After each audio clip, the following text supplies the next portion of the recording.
From this video, we are going to see next chapter from electrophysics, and that chapter is electromagnetic induction. In this electromagnetic induction, first I will explain here what is meant by magnetic flux. In basic concept, we must know what is meant by magnetic flux. Then, after that, we will see what is meant by magnetic induction also. What is magnetic induction? And then, after that, we will start this chapter, electromagnetic induction. First point from this chapter is on Faraday's laws of electromagnetic induction. Before to see these Faraday's laws of electromagnetic induction, we are going to see the experiments performed by the Faraday. Two experiments are there. First one is coil magnet experiment, and second is coil experiment. From the observations of these two experiments, Faraday concluded two different laws called Faraday's laws of electromagnetic induction. And then after Faraday's laws of electromagnetic induction, we are going to see one more law of electromagnetic induction called Lenz's law. First, I will explain here what is meant by magnetic flux. What is magnetic flux?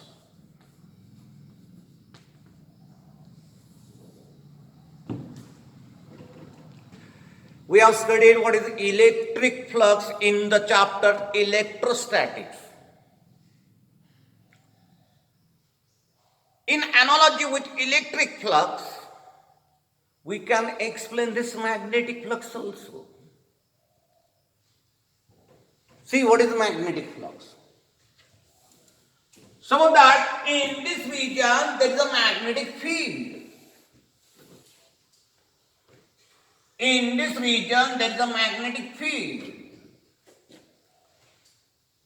Like electric field, in magnetic field also we have different magnetic lines of forces.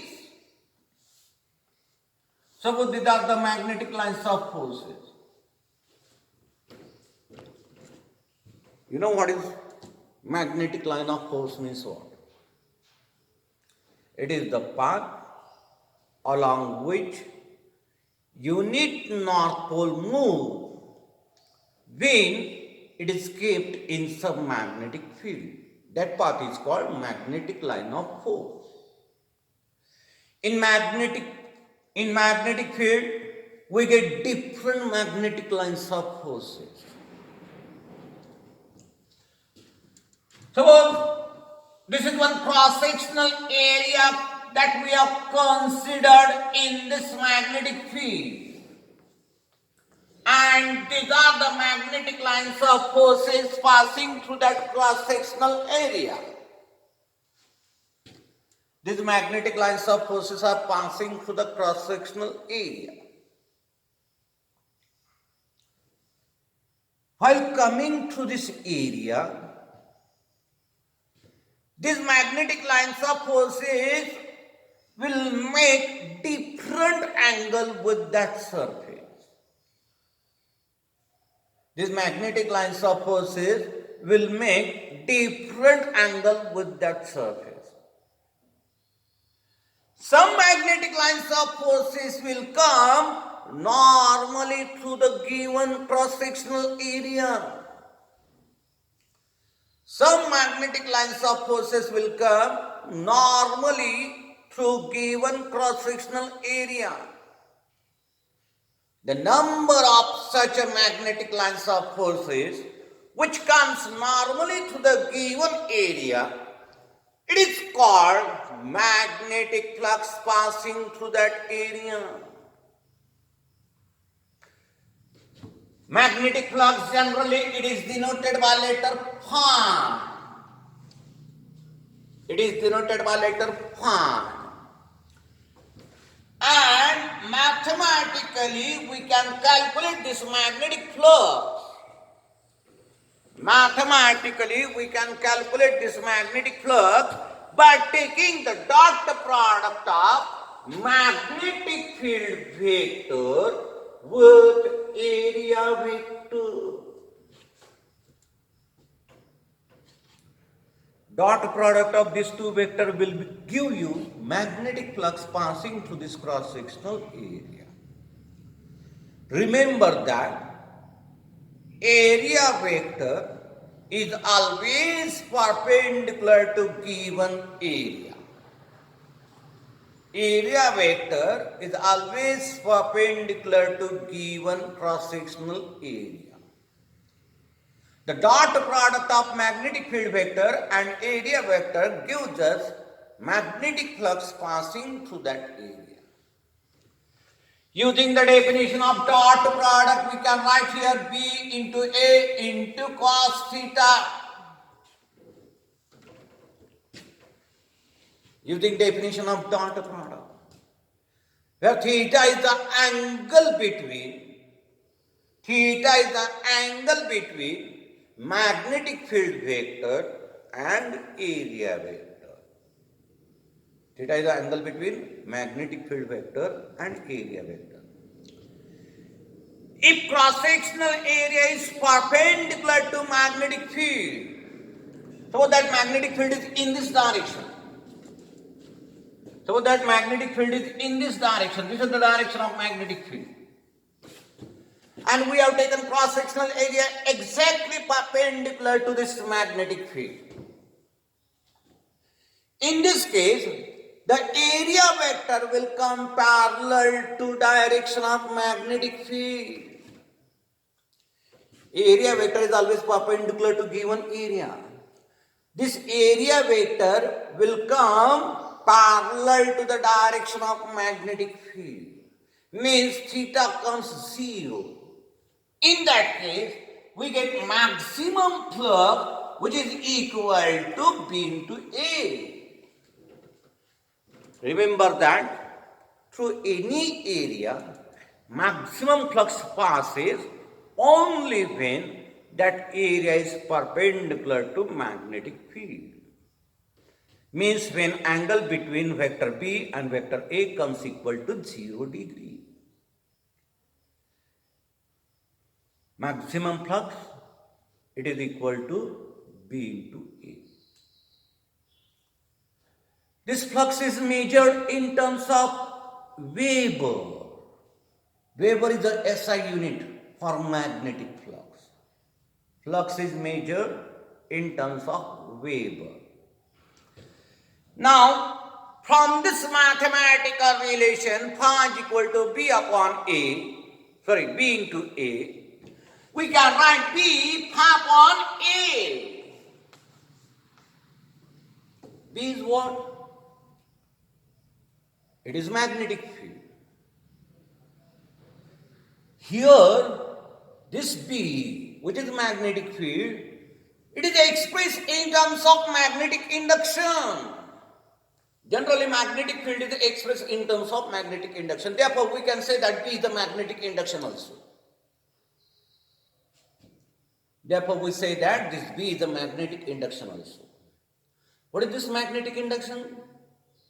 From this mathematical form, magnetic induction, it is defined as the magnetic flux passing through unit area. Magnetic flux passing through unit area gives us magnetic induction. Magnetic field is generally expressed in terms of magnetic induction, and this magnetic induction is nothing but magnetic flux passing through unit area. From this mathematical form, unit form magnetic induction comes Weber per meter square. Flux is measured in terms of Weber, area in terms of meter square. Therefore, unit form magnetic induction comes Weber per meter square. This is magnetic induction means what? And this is magnetic flux means what? This Weber per meter square, it is also called Tesla. Weber per meter square and Tesla is one and the same thing. Magnetic induction is also measured in terms of Tesla. This magnetic induction is also called flux density. It is also called flux density, magnetic flux density. That is magnetic flux passing through unit area. Sometimes you will observe that magnetic field is expressed in terms of flux density.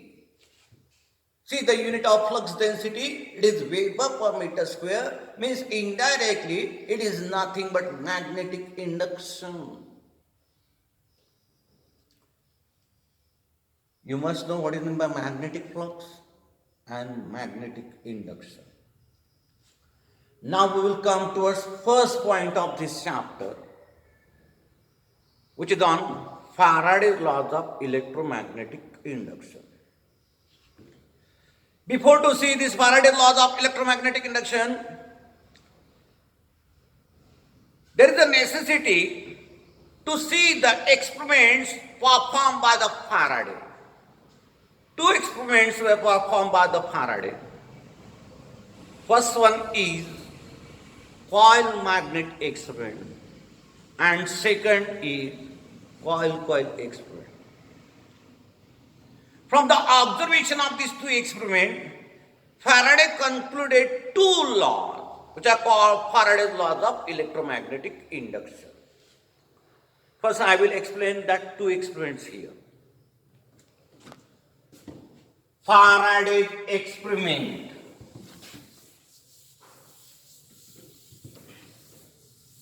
Faraday's experiment.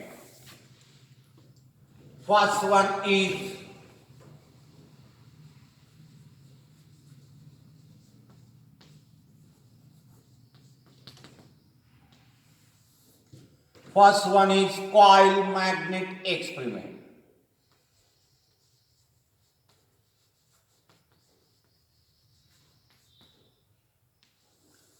And second is coil experiment.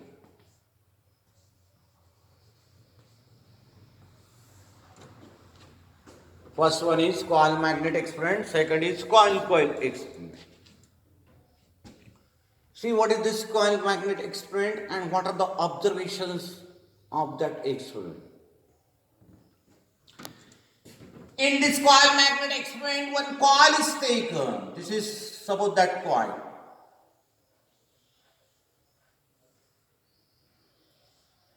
To this coil, galvanometer is connected. You know what is galvanometer? An instrument which is used to measure the current passing in the circuit. Galvanometer is an instrument which is used to measure the current passing through the circuit. Across this coil, galvanometer is connected. And one bar magnet is taken. Suppose this is that bar magnet.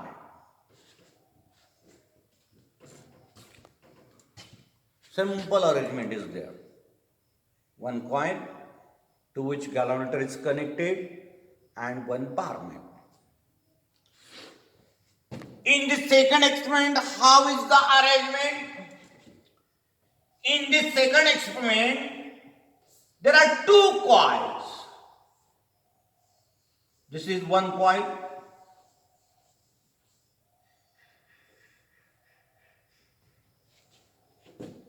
Through which current is allowed to pass. Through which current is allowed to pass.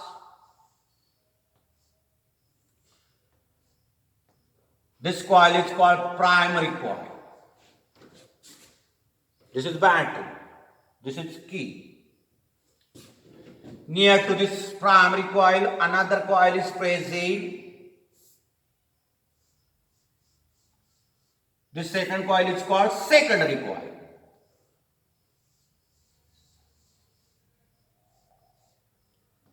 Across this secondary coil, galvanometer is connected.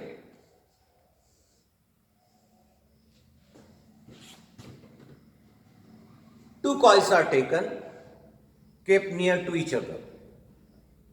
Through one coil, current is allowed to pass, and to another coil, galvanometer is connected.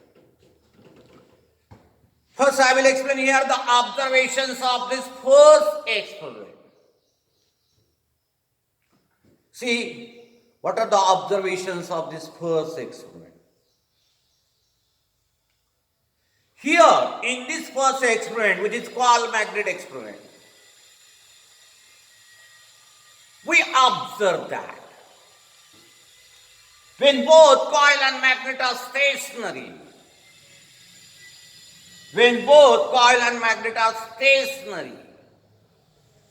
no deflection is shown by the galvanometer.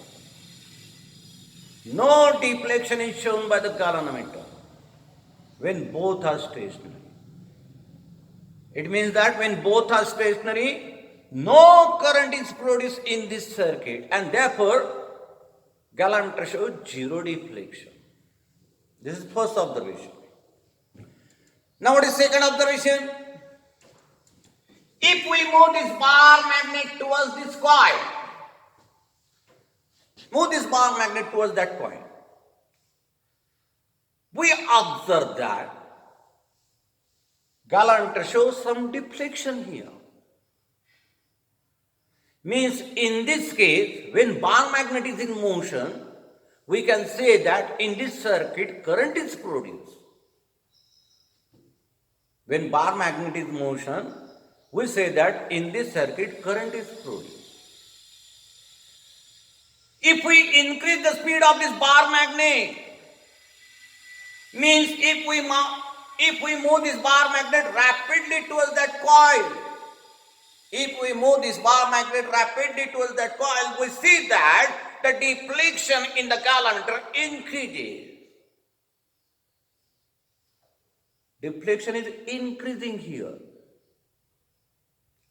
It means that the current produced in the circuit also increases, because galvanometer shows the current in the circuit. Next observation is that if we move bar magnet away from this coil,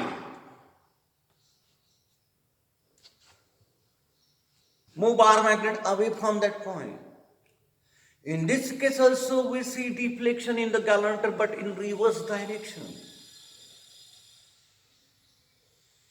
If we increase the speed of bar magnet, again this deflection also increases, which is in reverse direction. Now, keep this bar magnet stationary and bring this coil in motion.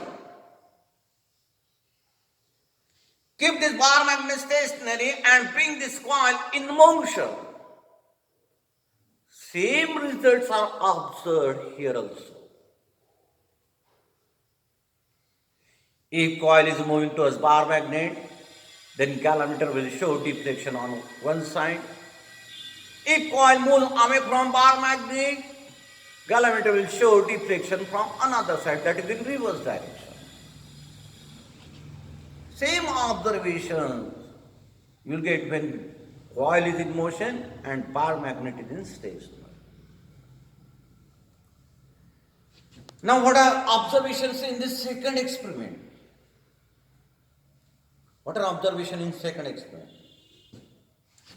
Initially, when no current is flowing through this first coil, that is primary coil. This is primary coil, this is secondary coil. When no current is flowing, he is open here. This galvanometer shows zero deflection.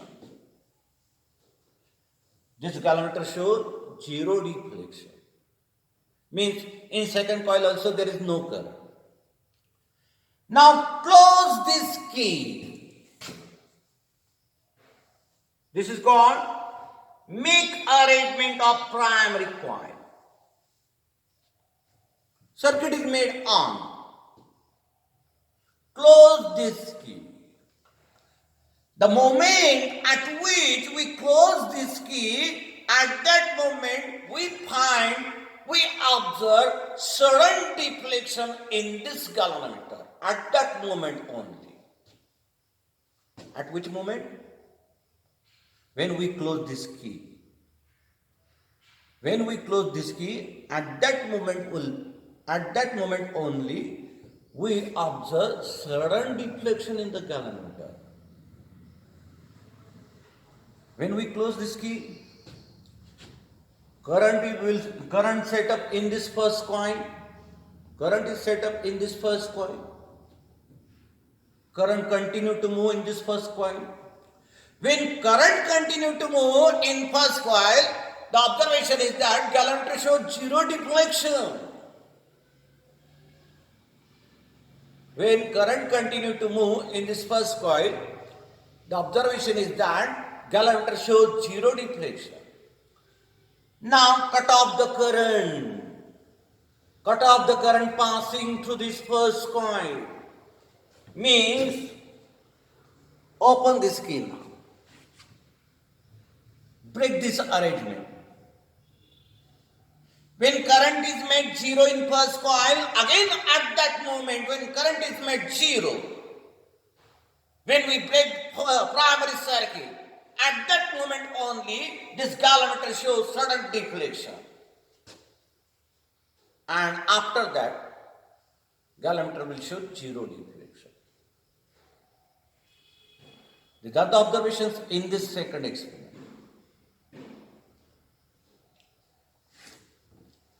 From these two experiments,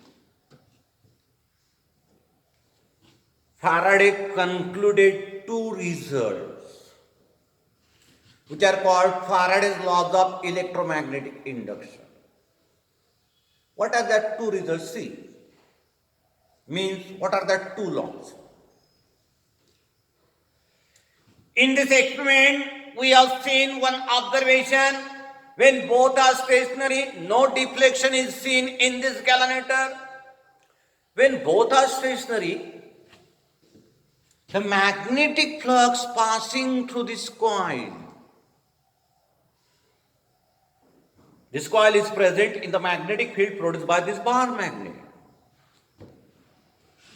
This coil is in magnetic field produced by bar magnet. Therefore, through this coil, some magnetic flux is passing. When both are stationary, magnetic flux passing through the coil remains same. Magnetic flux passing through the coil remains same. According to Faraday, if magnetic flux link with some coil, if magnetic flux link with some closed circuit, if magnetic flux link with some conductor remains same, then in that conductor, in that closed circuit, in that coil, no EMF is produced. No EMF is induced. Since no EMF is induced, we get zero current in the circuit and hence galvanometer does not show any deflection. Now when we bring this bar magnet in motion, when we bring this bar magnet in motion, what happens here? The magnetic flux linked with this coil, it changes. The magnetic flux passing through that coil continuously changes as this bar magnet moves towards that coil. According to Faraday, if magnetic flux link with some conductor, if magnetic flux link with some conductor, link with some coil changes, then in that conductor, in that coil, electromotive force develops. electromotive force induced. EMF is induced. And due to this EMF, we get current in that coil. We get current in that conductor. When bar magnet is in motion, the flux passing through the coil changes, and due to this, EMF is induced in this coil, and we get current, and hence this Galanter shows deflection here. This is first observation. Here also, initially there is no contact. This primary circuit is in break arrangement. Means there is no magnetic field here. The flux passing through the secondary coil is zero. There is no magnetic field. As soon as we make this contact, current starts to flow through this primary coil. And when current passes through the coil, we have seen that the coil produces magnetic field around it. In this magnetic field now, this second coil is present. Means some flux will pass through that secondary coil. Initial flux passing through the secondary coil is zero. Now some flux is passing through that coil. Means there is a change in the magnetic flux passing through the secondary coil. Therefore, according to Faraday, at that moment, whenever there is a change in the magnetic flux passing through the coil, an EMF is induced. Therefore, at that moment in secondary coil, an EMF will get induced. And hence, only at that moment, current is produced in that secondary coil, and therefore this Galanter shows sudden deflection. This is the explanation given by Faraday for this observation.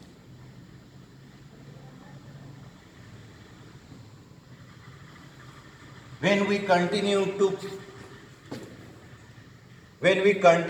pass this current in this coil,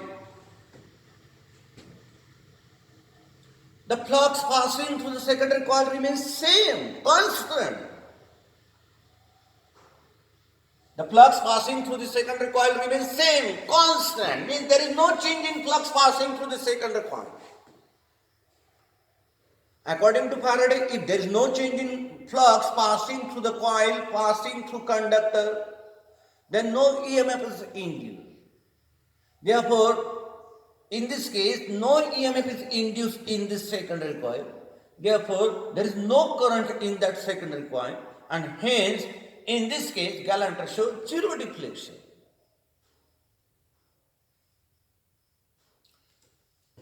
This is one conclusion that we can draw from the observations of these two experiments. Now, what is second conclusion? From this first conclusion that just we have seen here, Faraday derived first law of electromagnetic induction. What is that first law? See, statement of first law. First law of Faraday. First law of electromagnetic induction. According to Faraday, whenever there is a change in magnetic flux passing through the coil, whenever there is a change in magnetic flux linked with some closed circuit,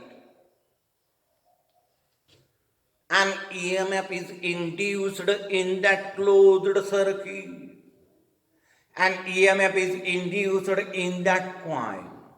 This is called first law of electromagnetic induction. Whenever there is a change in magnetic flux passing through the conductor, passing through the coil, or linked with some closed circuit, an EMF is induced in that conductor. An EMF is induced in that coil. This is first law of electromagnetic induction. Now what is second law? See, what is second law? In this experiment, one observation is that If we increase the speed of bar magnet which is moving towards this coil, if we increase the speed of bar magnet which is moving towards the coil, we find that the deflection in the gallanter also increases. Means more current is produced in that circuit. Current is always proportional to EMF. If more current is produced, it means that more EMF is produced in that coil. More EMF is induced in that coil. From this observation, Faraday concluded that the magnitude of EMF induced in a coil,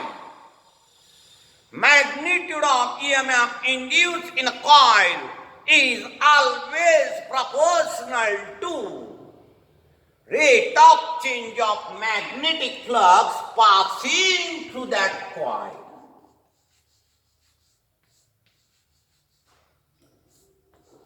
Magnitude of EMF induced in the coil, magnitude of EMF induced in the coil or in a conductor is always proportional to rate of change of magnetic flux passing through that coil, passing through that conductor. When we move this bar magnet rapidly towards that coil, fastly towards that coil, of course, the magnetic flux passing through the coil also changes with high rate. d phi by dt, you will get more here. Flux is changing very fast. Therefore, EMF induced in the coil will be greater here. The EMF induced in the conductor or in the coil depends on rate of change of magnetic flux. If we move bar magnet slowly, then the rate of change of magnetic flux is low. Therefore, in coil, low EMF is induced, and hence we see less current in that circuit. This is second conclusion. From this second conclusion, Faraday derives second law of electromagnetic induction. What is that second law of electromagnetic induction? According to Faraday, the magnitude of EMF induced in the coil,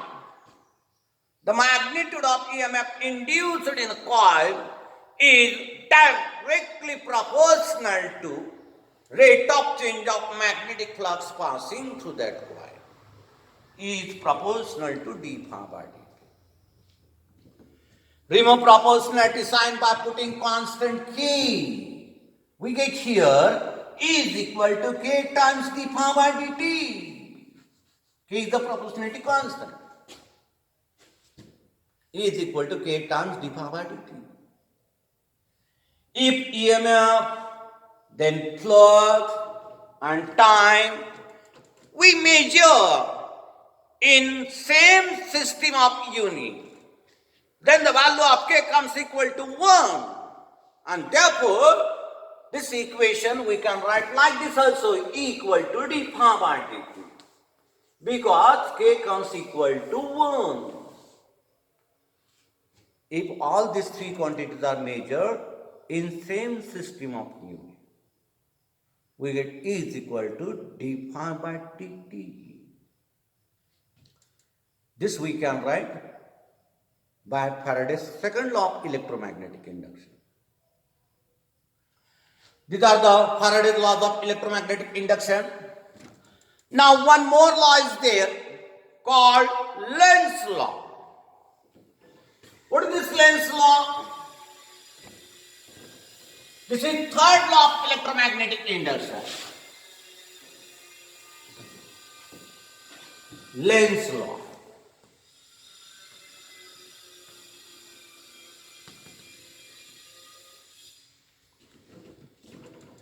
This Lenz's law, it gives us the direction of induced EMF in a closed circuit. direction of induced current in a closed circuit or in a coil, in a conductor. Lenz's law gives the direction of induced EMF or induced current. The current that we get from induced EMF is called induced current. The direction of EMF and current is always same. See, how is this law? According to Lenz's law, the direction of induced EMF, the direction of induced EMF in a coil or in a conductor is always such that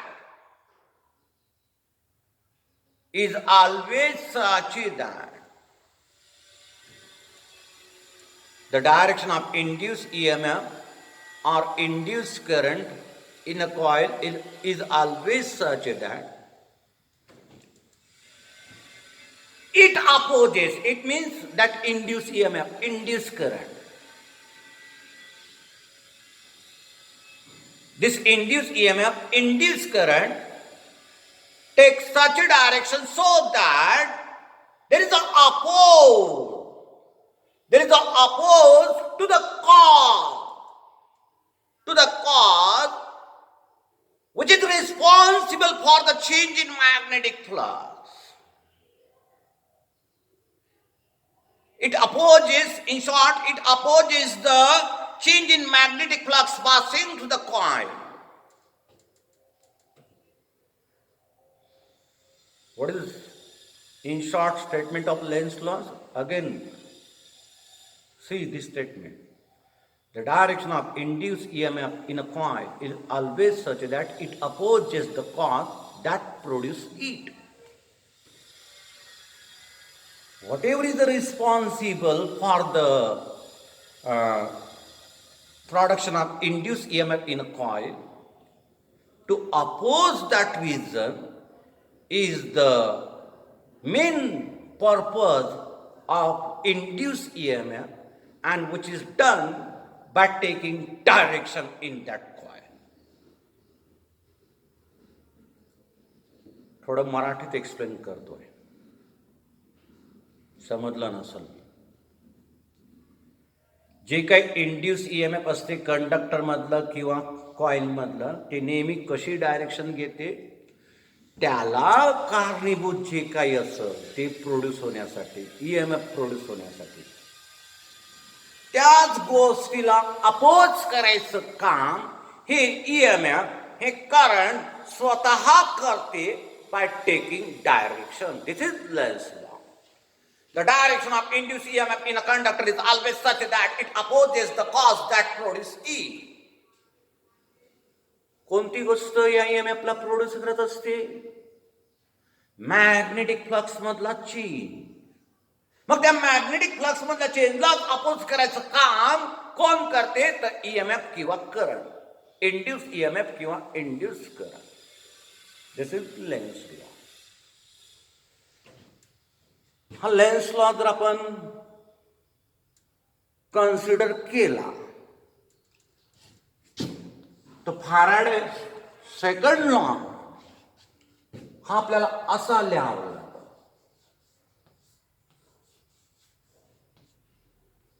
याच्या अगोदर नुसतं equal to d∅dt लिहिलं होतं. आता मी इथं minus sign लावलाय. This negative sign indicates that EMF opposes the change in magnetic flux. A negative sign Lenz's law नुसार लावला आहे. खरं इक्वेशन हे आहे. Negative sign indicates direction of EMF. In magnitude, only take this equation equal to d∅dt. And when we have to consider direction, then you have to consider this equation equal to minus d∅dt. This is Lenz's law. Now, I will explain this Lenz's law again by taking coil magnet experiment. See, explanation of Lenz's law with the help of coil magnet experiment. This is coil. Galvanometer is connected across this coil, and this is bar magnet.